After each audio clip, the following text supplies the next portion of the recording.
Quand mon réveil a sonné. Mais c'était pas mon réveil, c'était un appel de mon père. Il m'a dit, « Mon fils, il faut que tu te réveilles et que tu m'écoutes. Ta sœur est morte. »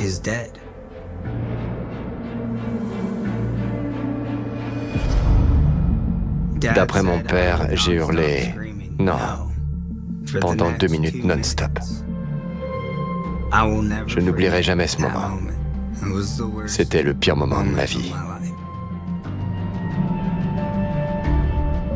Je me suis levé, j'ai séché mes larmes et je me suis rendu chez mes parents. Je me suis assis avec ma mère et on a pleuré. On savait que c'était Kevin, d'une façon ou d'une autre, qui avait tué Punky. Mais pourquoi avoir tiré sur Punky? C'est notre beau-frère. Il sait faire la différence entre Punky et Amanda. Ça n'avait aucun sens.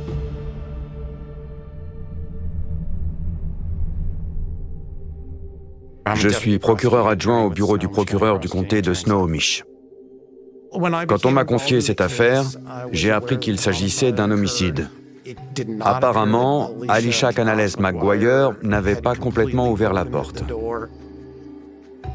Il n'y avait aucun signe d'effraction dans la résidence. Alors, même si les enquêteurs ont d'abord cru à un crime commis au hasard, c'était peu probable. Les policiers ont commencé par interroger tous les proches et les conjoints. Ils ont donc d'abord interrogé le mari d'Alicia, Bradley, mais l'ont rapidement écarté. On était au courant des violences conjugales entre Amanda Canales et M. Lewis, grâce au rapport de policiers intervenus précédemment à leur domicile. Les enquêteurs sont allés interroger Kevin Lewis. Il n'a pas beaucoup parlé à l'époque, mais il a déclaré qu'il était chez lui ce soir-là, il n'avait pas quitté son domicile. On se doutait que M. Lewis était mêlé à cette histoire, mais à l'époque, on ne savait pas quel était son degré d'implication. On était tous dans l'attente d'un coup de fil, confirmant que la police avançait sur cette affaire. Mais elle n'avait pas assez de preuves. Kevin s'était trompé. Il avait tué la mauvaise personne. Il allait forcément vouloir finir le boulot. On en était persuadés. Mais est-ce que cette fois-ci, il allait tuer la bonne personne? Je ne mettais plus les pieds dehors sans avoir une arme sur moi. On a vécu l'enterrement comme une épreuve de plus. Parce que Kevin était dehors, en liberté. Et on a dû garder secret la date et le lieu de la cérémonie, parce qu'il lui aurait permis de me retrouver facilement. Des membres de ma famille, des cousins et des oncles ont dû rester dehors pour monter la garde. Ils ne sont même pas entrés parce qu'ils devaient me protéger de Kevin. C'était vraiment injuste qu'on ne puisse même pas faire correctement notre deuil. Tous les membres de la famille étaient anéantis. Mais malgré mon immense chagrin, je savais que la souffrance de son mari Brad était 10 fois pire. Ils se connaissaient depuis toujours et faisaient tout ensemble. Ils étaient le meilleur ami l'un de l'autre. Le voir lui faire ses adieux avant qu'il ne referme le cercueil est une des choses les plus difficiles auxquelles j'ai jamais assisté.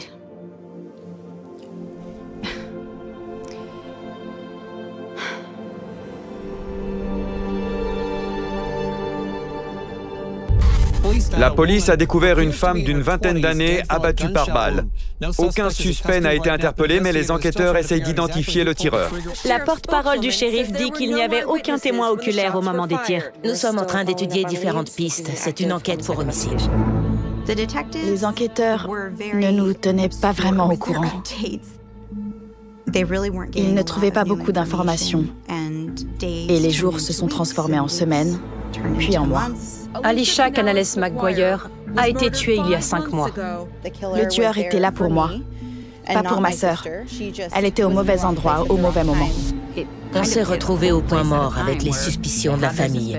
On savait ce qu'Amanda pensait, mais on n'avait pas de quoi incriminer Kevin à ce moment-là. On n'avait pas suffisamment d'éléments pour l'accuser du meurtre.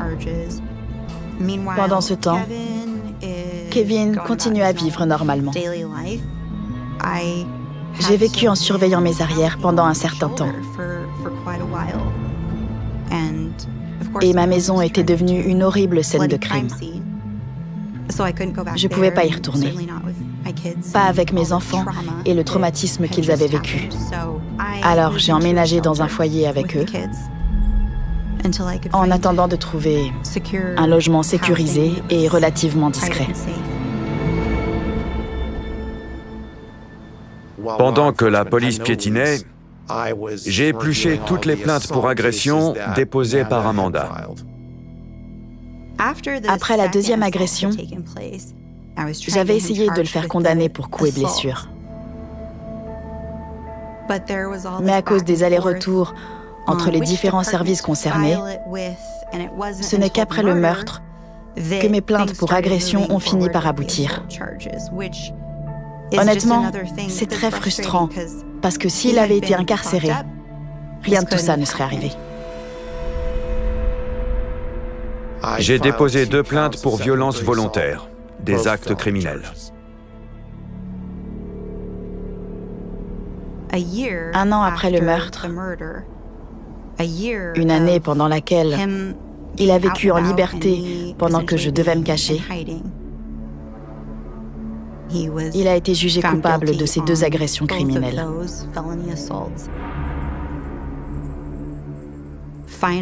Il a enfin été incarcéré. Je m'attendais à ressentir un énorme soulagement de le savoir derrière les barreaux. Mais il n'a pris que 3 ans de prison. Je savais qu'il finirait par sortir. Je commençais à croire que le meurtre de ma sœur ne serait jamais élucidé.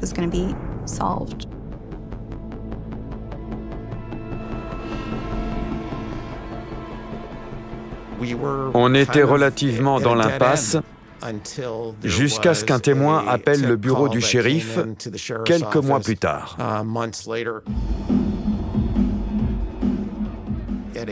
Lors d'une fête à Spokane, Washington, une certaine Angelica avait raconté qu'avec son petit ami, ils avaient tué quelqu'un. On a réussi à découvrir que cette Angelica s'appelait Alexi Hale. C'était la piste sérieuse qu'on attendait. Alexis s'était vanté de certaines choses confidentielles qui n'avaient pas été révélées au public, ce qui rendait ce témoignage crédible. Au fil de l'enquête, on a découvert que son petit ami était un individu qui s'appelait Gerardon Phelps. Or, Gerardon Phelps est le cousin de Kevin Lewis. Cet indice a ouvert la boîte de Pandore. Les enquêteurs ont fouillé le téléphone de Mademoiselle Hale et les réseaux sociaux de Monsieur Phelps. Ils ont découvert des vidéos tournées le soir même de l'homicide. Le mandat de perquisition a permis d'obtenir l'horodatage et les données liées au selfie Snapchat de Gerardon Phelps, y compris lorsqu'il postait quelque chose. À une époque, tout le monde croyait qu'il suffisait de supprimer une image de son compte Snapchat pour qu'elle s'efface et que l'information disparaisse. Mais elle ne disparaît pas toujours immédiatement. D'après les informations de Snapchat, Alexi Hale et Gerardon Phelps étaient ensemble le soir de l'homicide. D'après les données de leur portable, Alexis et Gerardon étaient ensemble dans la même voiture. Ils ont borné au même tour, au même moment, sur le même trajet. Les téléphones de M. Phelps et de Mademoiselle Hale ont borné sur la route entre Spokane et Everett.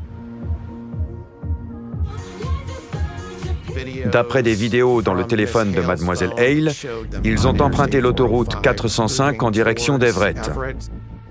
On sait même qu'ils se sont arrêtés au domicile de M. Lewis.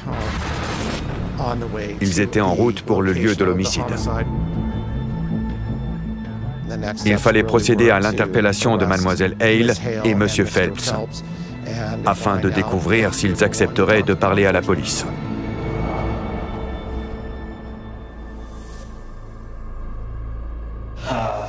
Jay, c'est le moment auquel vous vous attendiez sûrement depuis longtemps. On y est. Je ne vais pas tourner autour du pot. J'ai fouillé votre téléphone et vos réseaux sociaux. Je sais beaucoup de choses que vous ne savez pas que je sais. Je vous connais plutôt bien. Grâce à ce que vous postez sur vos réseaux sociaux, je ne viens pas à la pêche aux infos. On est dans le dur, là. D'accord? Racontez-moi comment vous vous êtes retrouvé dans cette histoire.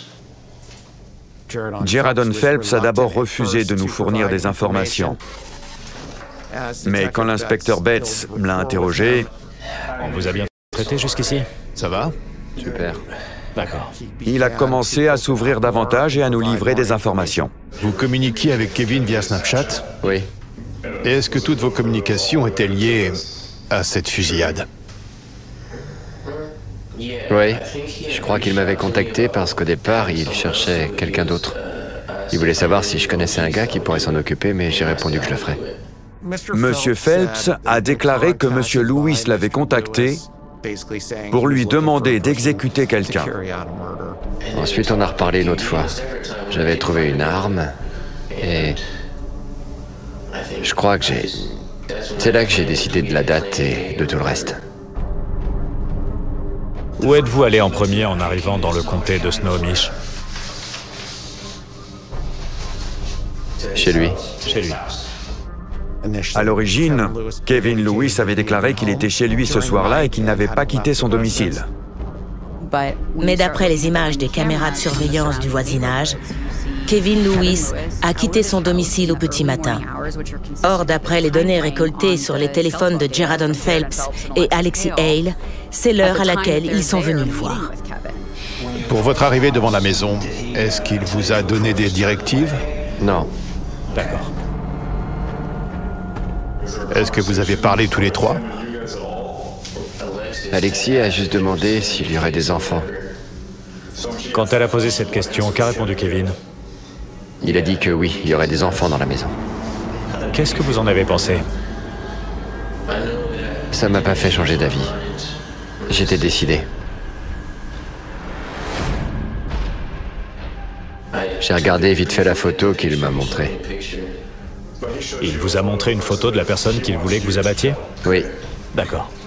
Il vous a dit que vous deviez abattre la femme qui ouvrirait la porte. Oui. On devait tuer la personne qui ouvrirait la porte. D'accord, donc peu importe la photo finalement. Ouais. Nous avions des images de télésurveillance du véhicule utilisé pour réaliser ce meurtre. Et la vidéo fournie par le club Marijuana 99 montre le véhicule roulant vers le domicile d'Amanda sur York Road. Sur les images, on voit parfaitement le pneu noir distinctif et très différent des autres roues de la voiture.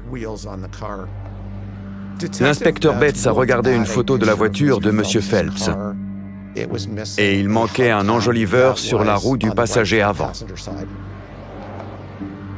Ils se sont donc rendus chez Amanda pour effectuer les ordres de Kevin Lewis, à savoir tuer Amanda.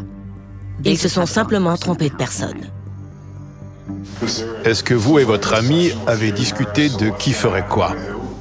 Vous saviez déjà qui allait frapper à la porte ou ça s'est fait tout seul?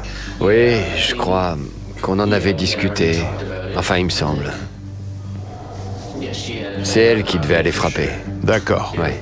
Et elle savait qu'après avoir frappé, vous alliez tirer sur la personne qui ouvrirait. Oui, c'est ça. Alexis Hale a joué un rôle d'instigatrice.